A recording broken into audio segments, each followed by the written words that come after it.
پڑھ کر آئے کہ پروردگار نے ایمان والوں کو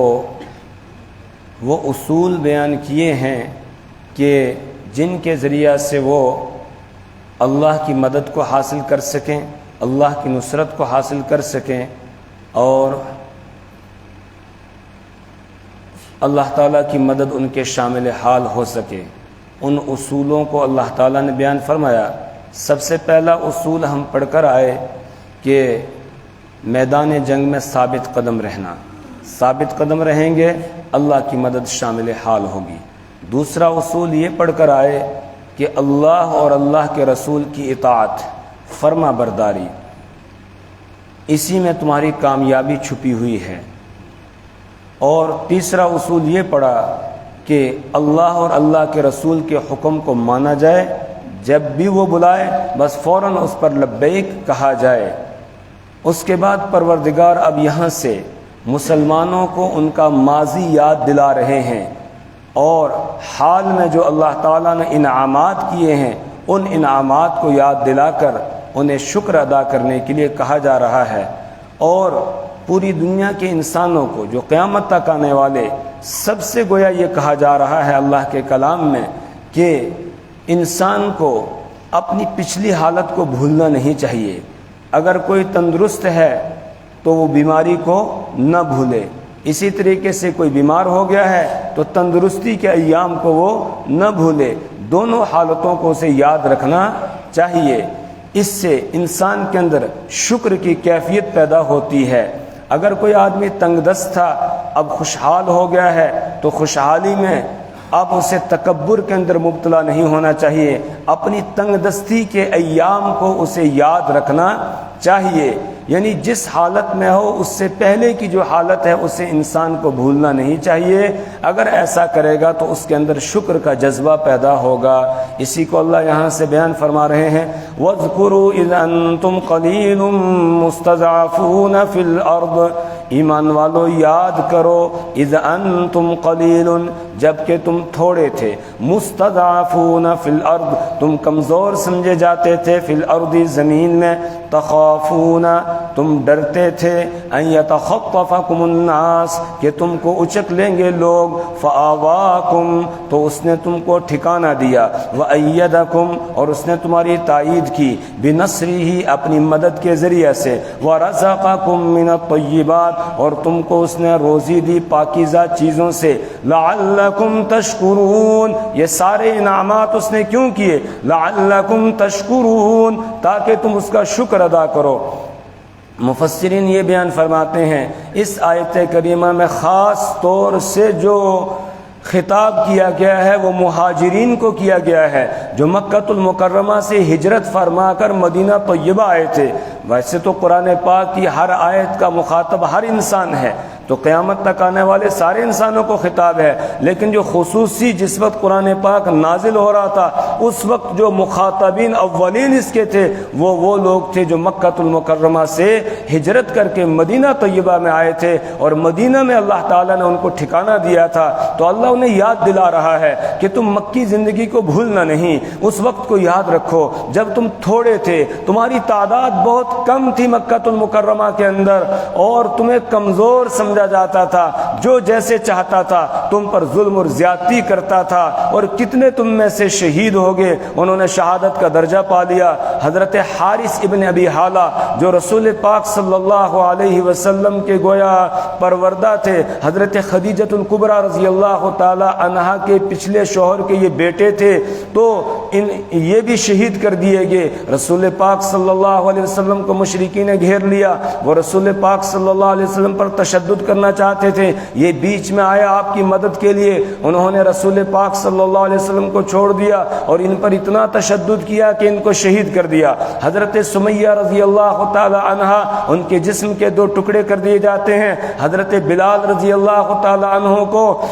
تپتی ہوئی زمین پر اور ریت پر ان کو لٹایا جاتا جاتا ہے، گھسیٹا جاتا ہے۔ حضرت خباب ابن ارت رضی اللہ تعالی عنہ کو انگاروں پر لٹایا جاتا ہے اور پھر ان کے جسم کی چربی سے وہ انگارے بجھتے ہیں۔ اسی طریقے سے اور مختلف طریقوں سے مظالم ڈھائے جاتے ہیں۔ خود نبی کریم صلی اللہ علیہ وسلم بھی بچے ہوئے نہیں تھے۔ آپ کعبۃ اللہ میں نماز پڑھ رہے ہیں اور سجدے میں جاتے ہیں تو آپ کی کمر پر اونٹ کی اوجڑی رکھ دی جاتی ہے۔ اسی طریقے سے آپ صلی اللہ علیہ وسلم کے گلے میں چادر ڈال کر اس کو بل دیا جاتا ہے اور آپ کو پھانسی دینے کی کوشش کی جاتی ہے۔ آپ کے راستے میں کانٹے بچھائے جاتے ہیں، طرح طرح سے اذیتیں پہنچائی جاتی ہیں۔ تو اللہ یاد دلا رہے ہیں کہ تم یاد رکھو جس وقت تم مکہ المکرمہ میں تھے، تم تھوڑے تھے، مستضعفون فی الارض، اور تمہیں وہاں کمزور سمجھا جاتا تھا۔ تخافون، ہر وقت تم ڈرتے رہتے تھے،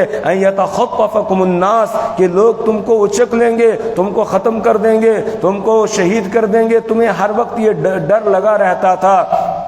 پھر کیا ہوا؟ فآواکم، تو اللہ نے تم کو ٹھکانہ دیا، یعنی یہاں مدینہ منورہ کے اندر تم آگے ہجرت کر کے، اور یہاں اللہ نے تمہیں ٹھکانہ دیا۔ ایک چھوٹی سی یہاں پر اسلامی ریاست گویا قائم ہو گئی ہے۔ یہ اللہ کا کرم ہے، اس کا انعام ہے، اس کو یاد رکھنا۔ وَأَيَّدَكُمْ بِنَصْرِهِ، اور اس نے تمہاری تائید کی اپنی مدد کے ذریعہ سے۔ اس سے اشارہ ہے غزوہ بدر کی طرف کہ کس طرح تم نہتے تھے، تمہارے پاس کوئی جنگ کا ساز و سامان نہیں تھا، لیکن اس کے باوجود پروردگار نے تمہیں کامیاب کیا ہے۔ یہ اللہ کی خصوصی مدد تھی، جس مدد کے ذریعے سے اس نے تمہاری تائید کر دی کہ یہ گروہ حق والا گروہ ہے، یہی لوگ حق والے ہیں، یہی لوگ اللہ والے ہیں، اللہ کی مدد اور نصرت ان کے ساتھ ہے۔ تو وَأَيَّدَكُمْ بِنَصْرِهِ، اس نے تمہاری تائید کی اپنی مدد کے ذریعے سے۔ وَرَزَقَكُمْ مِنَ الطَّيِّبَاتِ، اور اس نے تم کو رزق دیا پاکیزہ چیزوں سے۔ جب مکہ المکرمہ میں تھے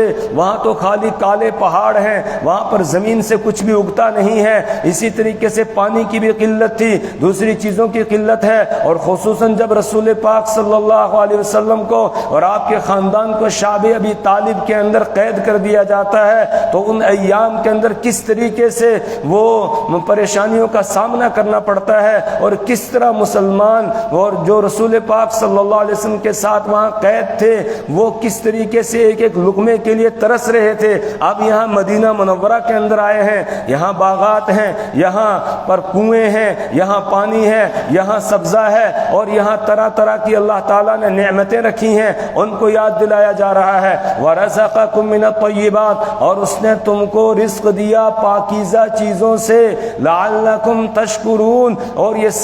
سارے انعامات کیوں کیے؟ تاکہ تم اللہ کا شکریہ ادا کرو۔ اس سے مجھے اور آپ کو بھی یہ درس مل رہا ہے کہ انسان کو اپنی پرانی حالت کو یاد رکھنا چاہیے کہ کس حالت میں وہ تھا۔ بیماری ہے، اسی طریقے سے صحت ہے، تو دونوں کو یاد رکھے۔ اسی طریقے سے تنگ دستی ہے، خوشحالی ہے، دونوں کو یاد رکھے۔ ہر حالت میں اسی طرح خوف و ہراس کا ماحول ہے اور امن و امان کا ماحول ہے، ان دونوں کو یاد رکھنا چاہیے۔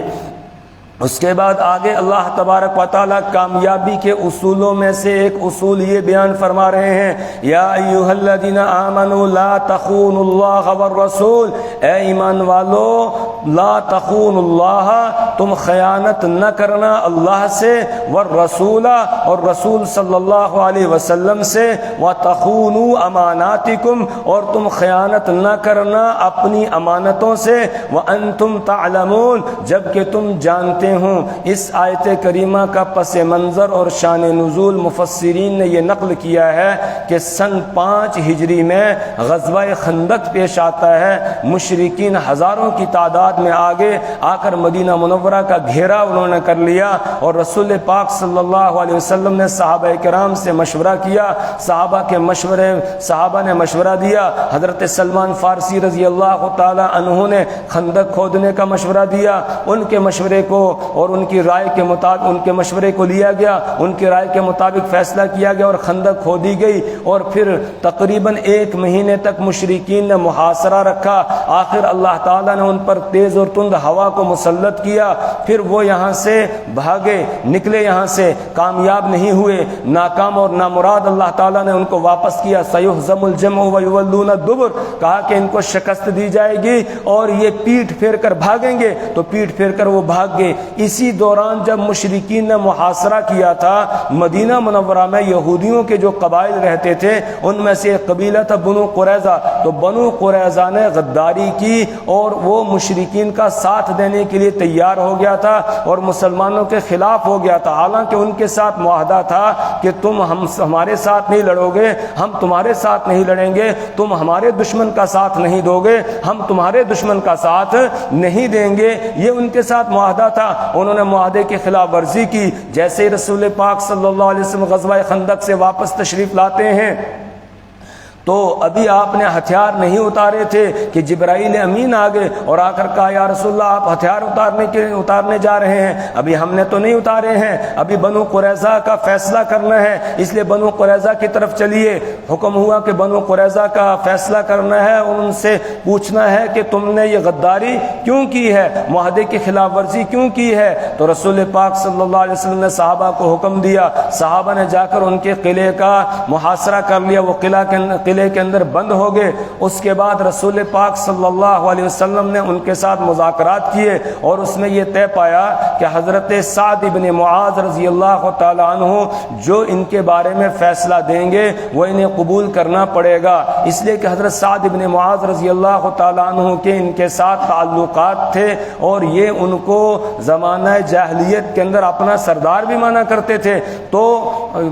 رسول پاک صلی اللہ علیہ وسلم نے یہ فیصلہ کیا کہ جو تمہارے بارے میں وہ فیصلہ کریں گے بس وہ تمہیں ماننا پڑے گا اور ہمیں بھی وہ قبول ہوگا۔ تو اس پر انہوں نے حضرت ابو لبابہ رضی اللہ تعالی عنہ سے مشورہ کیا کہ ہمیں کیا کرنا چاہیے، حضرت سعد کے فیصلے کو ماننا چاہیے یا نہیں ماننا چاہیے۔ حضرت ابو لبابہ رضی اللہ تعالی عنہ انہی کے محلے میں بھی رہتے تھے اور ان کے ساتھ ان کے تجارتی تعلقات تھے، لین دین تھا، تو ان کے دل میں کچھ ہمدردی آ گئی۔ انسان کے دل میں ہمدردی ہوتی ہے، تو اس ہمدردی کی وجہ سے انہوں نے زبان سے تو کچھ نہیں کہا لیکن ہاتھ سے اشارہ کیا کہ ان کا فیصلہ تمہارے لیے یہ ہوگا کہ تمہارے جوانوں کی گردنیں کاٹی جائیں گی، کیونکہ توریت کے اندر یہ لکھا ہوا ہے کہ جب کوئی معاہدے کی خلاف ورزی کرے، کوئی معاہدے کو توڑے تو اس کی سزا یہ ہے، جو قوم معاہدے کو توڑے گی ان کے جوانوں کو قتل کیا جائے گا اور بوڑھے بچوں اور عورتوں کو غلام بنایا جائے گا اور جوانوں کو قتل کیا جائے گا۔ کہا یہ فیصلہ تمہارے حق میں ہونے والا ہے۔ خالی یہ اشارہ کیا تھا، انہوں نے زبان سے کچھ بھی نہیں کہا تھا، لیکن اس کے بعد ان کو احساس ہو گیا کہ میں نے یہ غلط کیا، اور پھر وہ توبہ کی انہوں نے، اور توبہ کرنے کے لیے آئے اور آ کر مسجد نبوی کے ایک ستون کے ساتھ اپنے آپ کو باندھ دیا اور اتنے اللہ کے ساتھ گڑ گڑائے اور اللہ کے سامنے گڑ گڑائے اور روئے اور یہ مانگتے رہے کہ پروردگار جب تک میری توبہ قبول نہیں ہوگی تب تک میں یہیں بندہ رہوں گا، اور جب میری توبہ کی قبولیت کا اعلان ہو جائے گا اور رسول پاک صلی اللہ علیہ وسلم اپنے ہاتھ سے مجھے کھولیں گے تب میں یہاں سے جاؤں گا، ورنہ تو میں یہیں اپنے آپ کو باندھ کر ہی رکھوں گا۔ تو اپنے آپ کو انہوں نے ستون کے ساتھ باندھ دیا۔ آج بھی وہ ستون موجود ہے، اس وقت وہ لکڑی کا تھا، اس وقت وہ پتھر کا بنا ہوا ہے، وہاں لگا ہے اور اس کے اوپر لکھا ہوا استوانہ تو ابی لبابہ۔ کچھ ستون ہے ریاض الجنہ کے اندر جن کے اوپر کچھ مخصوص نام لکھے ہوئے ہیں۔ روضہ رسول صلی اللہ علیہ وسلم والی جو دیوار ہے ریاض الجنہ کے ساتھ متصل، اس میں پہلے جو ہے استوانہ سریر ہے جہاں رسول پاک صلی اللہ علیہ وسلم کی چارپائی لگائی جاتی تھی، اس کے ساتھ ہی پھر استوانۃ الحرس ہے کہ جہاں پر رسول پاک صلی اللہ علیہ وسلم کا پہرے دار رہتا تھا، پھر استوانہ وفود ہے جہاں رسول پاک صلی اللہ علیہ وسلم بیٹھ کر وفود سے ملاقات کیا کرتے تھے۔ اسی طریقے سے جہاں پر وہ محراب بنی ہوئی ہے رسول پاک صلی اللہ علیہ وسلم کی، اس محراب کے دائیں طرف میں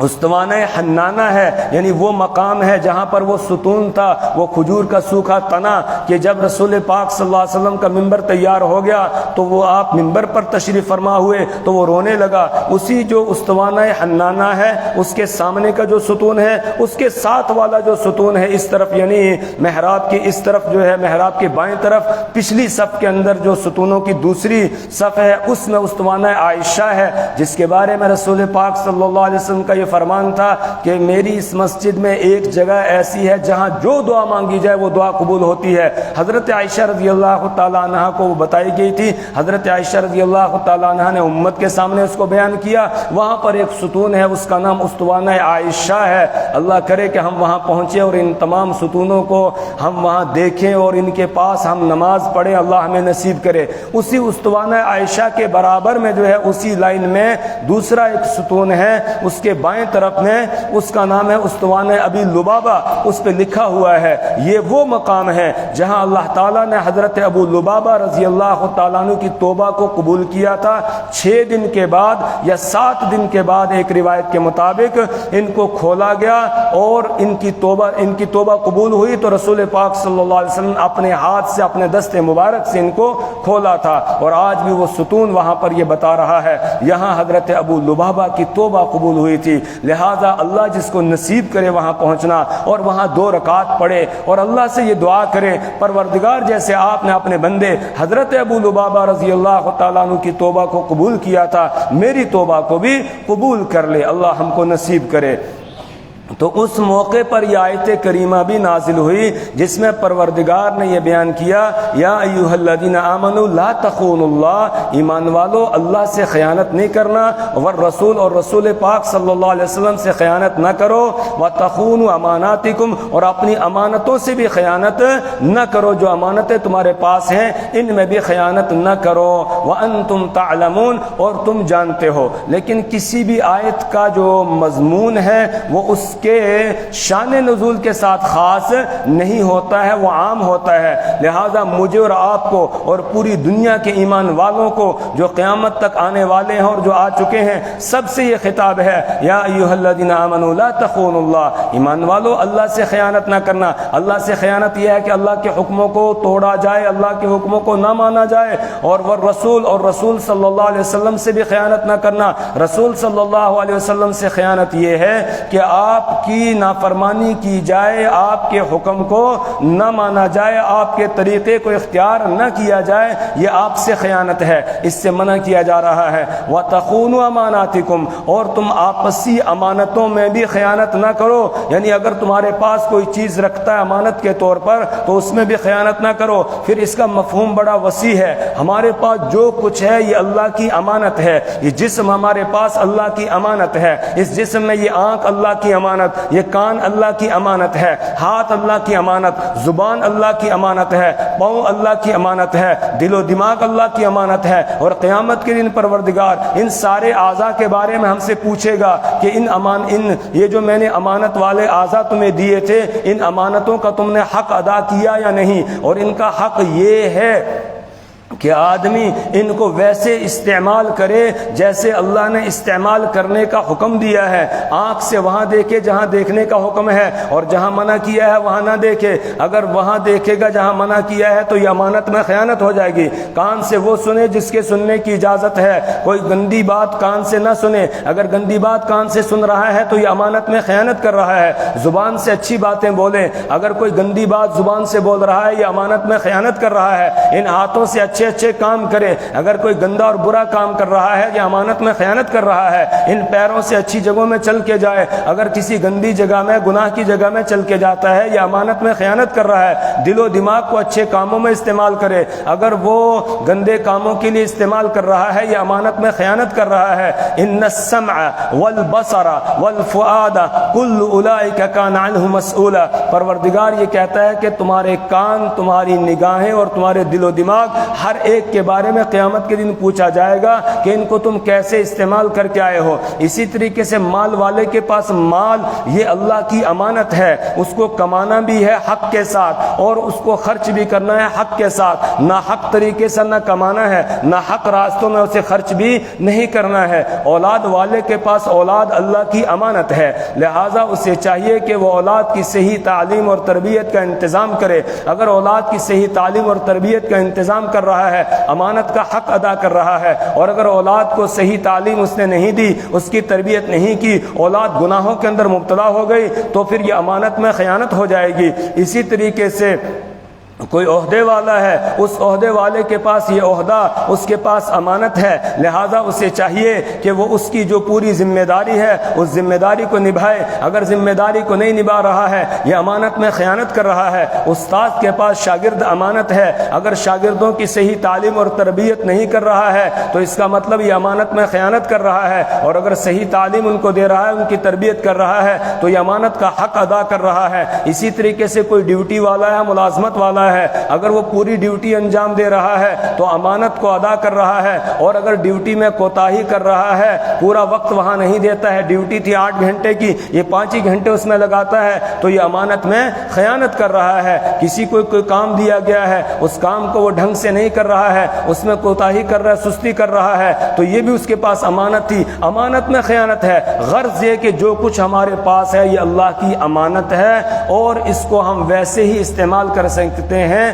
جیسے اللہ نے اس کو استعمال کرنے کا حکم دیا ہے۔ جو ذمہ داری ہے اس کو نبھانا ہوگا، اگر نبھائیں گے تو امانت کا حق ادا کر رہے ہیں، ورنہ ہم امانت میں خیانت کر رہے ہیں۔ تو یا ایھا الذین آمنوا لا تخونوا اللہ، اے ایمان والو تم اللہ سے خیانت نہ کرو اور رسول صلی اللہ علیہ وسلم سے خیانت نہ کرو۔ وتخونوا اماناتکم، یہاں پر بھی لا محذوف ہے، اصل ہے ولا تخونوا اماناتکم، اور تم آپسی امانتوں میں بھی خیانت نہ کرو۔ وانتم تعلمون، اور تم جانتے ہو کہ امانت میں خیانت کرنا کتنا بڑا جرم ہے، کتنا بڑا گناہ ہے، تو جانتے ہوئے بھی امانت میں خیانت نہ کرو۔ واعلموا انما اموالکم واولادکم فتنہ، اور جان لو کہ بے شک تمہارا مال اور تمہاری اولاد فتنۃ، یہ آزمائش ہے، تمہارا مال تمہاری اولاد آزمائش ہے۔ حضرت ابو لبابہ رضی اللہ تعالیٰ عنہ نے مال اور اولاد کی وجہ سے ہی ان کو اشارہ کر کے بتا دیا تھا یہ تمہارے ساتھ ہونے والا ہے، تو مال اور اولاد بیچ میں آ گئی۔ پروردگار یہ کہہ رہا ہے مال اور اولاد کی وجہ سے اپنی آخرت کو خراب نہ کرنا، جو مال ہے اس کو صحیح طریقے سے کمانا، غلط راستے سے کما کر اپنے لیے جہنم کے انگاروں کا سودا نہ کرنا، اسی طریقے سے اپنی اولاد کی خاطر اپنی آخرت کو برباد نہ کرنا، یہ تمہارے لیے ایک آزمائش ہے۔ اور یاد رکھو اللہ کو راضی کرنے کی کوشش کرنا، وَأَنَّ اللَّهَ عِنْدَهُ أَجْرٌ عَظِيمٌ، بے شک اللہ کے پاس اجر عظیم ہے، بڑا اجر اللہ تعالیٰ نے رکھا ہے۔ اگر تم اس کو راضی کرو گے، اس کی رضا والے کام کرو گے تو وہ تمہیں اجر عظیم سے نوازے گا، اور وہاں اجر عظیم عطا کرے گا کہ جس کے ملنے کے بعد پھر اس پر کوئی فنا نہیں ہوگی، پھر ہمیشہ تم خوش رہو گے، ہمیشہ تم عیش و عشرت کی زندگی میں رہو گے۔ لیکن اس کے لیے لازم ہے کہ دنیا میں اللہ کے حکموں کو پورا کیا جائے، اور جو امانتیں تمہیں دی گئی ہیں ان امانتوں میں خیانت سے بچا جائے، ان امانتوں کا حق ادا کیا جائے۔ اللہ سے دعا کریں پروردگار ہمیں اپنی کتاب کی سمجھ اور فہم عطا فرمائے، اللہ ہمیں اعمال صالحہ کی توفیق عطا فرمائے، برے اعمال سے اللہ ہمیں اور ہماری نسلوں کو محفوظ فرمائے۔ سبحان اللہ و بحمدہ، سبحانک اللہ